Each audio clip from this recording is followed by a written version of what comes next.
Ici, je vais vous montrer l'utilisation de ces attributs. Donc, ces attributs, on les considère maintenant comme des méthodes.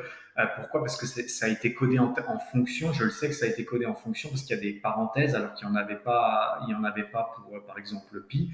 Donc, il y a floor, sail et trunk. En anglais, floor, ça veut dire sol, sail, ça veut dire plafond, et trunk, ça veut dire tronqué. Donc, je vais vous montrer la différence. Donc, je vais d'abord déclarer une variable que je vais appeler, par exemple, x, et je vais lui mettre un nombre, je vais créer un nombre décimal, donc par exemple 12 points et pas virgule, 12 points, je sais pas, 12,56.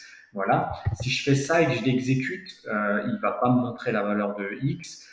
Sinon, si je veux x, je l'exécute et là, pour afficher x dans un Jupyter Notebook, j'ai juste à mettre son nom et l'exécuter, exécuter la cellule. Donc voilà. Et maintenant, alors pour vous montrer ce que c'est Flore, eh ben, on va le faire. On va faire math.floor.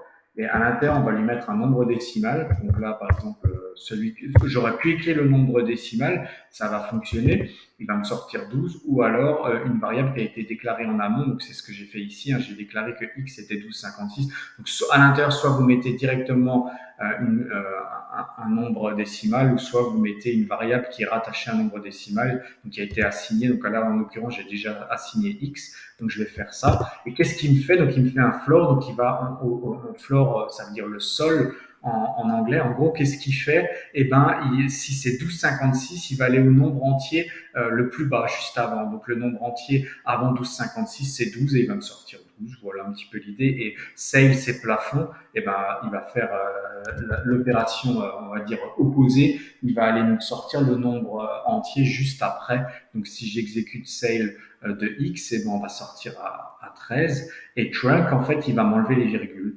Et donc ici, ça va revenir, on va revenir en gros au même format que le save, mais je vais vous expliquer, que le floor, pardon, parce que s'il enlève les virgules, en gros, il va enlever ça. Il va pas arrondir. Hein. Arrondir, c'est encore autre chose. Là, il va juste dire j'enlève ça. Et donc, il va revenir ici, si je lance trunk, il va revenir à 12. Donc, même si maintenant je change ma valeur et je mets 12,99 par exemple, hein, ici, et que je lui demande un trunk, il va me tronquer, donc il va m'enlever ça, il va pas m'arrondir à 13, il va m'enlever ça et il va me sortir 12. Hein. C'est vraiment ça qu'il va faire.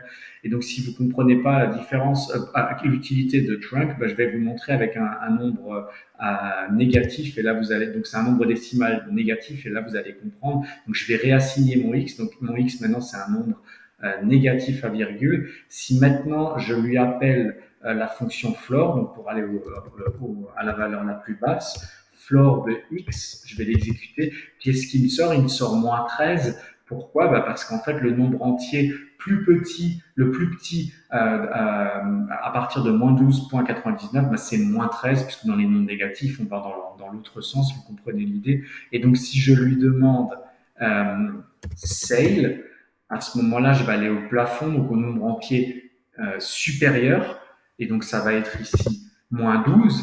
Pourquoi? Bah parce qu'en fait, on va dans l'autre sens. Je pense que vous comprenez l'idée avec le nombre, avec les valeurs négatives.